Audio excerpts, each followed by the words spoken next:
বিসমিল্লাহির রহমানির রহিম। আসসালামু আলাইকুম। আজ ২৬তম রমজান, ২৭তম তারাবি। আজকের তারাবিতে ৩০তম পারা পড়ানো হবে। ৩০তম পারার প্রথম সূরাটি হচ্ছে সূরাতুন নাবা। নাবা অর্থ মহাসংবাদ, অর্থাৎ একদিন কিয়ামত সংঘটিত হবে, সবার বিচার হবে। এই সংবাদটি হচ্ছে মহাসংবাদ। যিনি এই নাবা বা মহাসংবাদটি প্রকাশ করেন তাকে বলে নাবী, আমরা বলি নবী। আসুন এই সূরার প্রথম 4টি আয়াতে এবং শেষ 4টি আয়াতে মহান আল্লাহ তাআলা কি বলেছেন আমরা শুনি।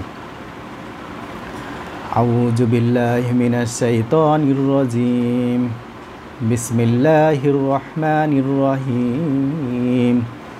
আম্মা ইয়াতাসাআলুন আনিন নাবাইল আযীম আল্লাযী হুম ফীহি মুখতালিফুন কাল্লা সায়া'লামুন। তারা কোন বিষয়ে পরস্পর জিজ্ঞাসাবাদ করছে? মহাসংবাদ সম্পর্কে, যে বিষয়ে তারা মতবিরোধী লিপ্ত।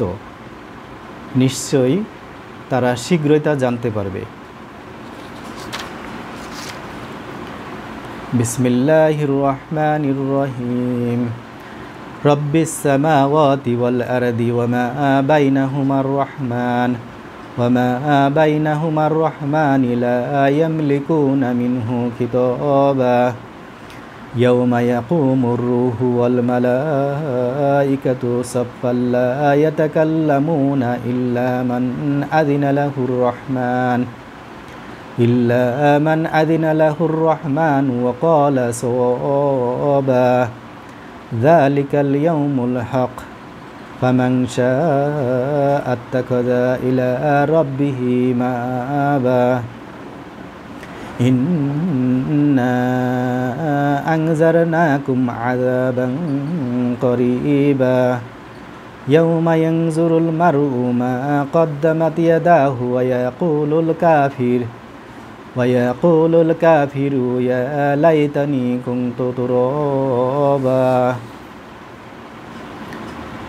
যিনি আসমান জমিন ও উভয়ের মধ্যবর্তী সব কিছুর প্রতিপালক, কেউ তার সাথে কথা বলার ক্ষমতা রাখে না। যেদিন রূহ জিবরাইল আলাইহিস সালাম ও ফেরেশতাগণ সারিবদ্ধভাবে দাঁড়াবে, দয়াময় রহমান যাকে অনুমতি দিবেন সে ব্যতীত কেউ কথা বলতে পারবে না এবং অনুমতিপ্রাপ্ত যথার্থ বলবে। এই দিনটি সত্য, অতএব যার ইচ্ছা হয় সে তার প্রতিপালকের পথ অবলম্বন করুক। আমি আল্লাহ তোমাদেরকে আসন্ন শাস্তি সম্পর্কে সতর্ক করলাম। সেদিন মানুষ দেখতে পাবে যা সে পূর্বে পাঠিয়েছে, আর অস্বীকারীরা বলবে, হায় আফসোস, আমি যদি মাটির সাথে মিশে যেতাম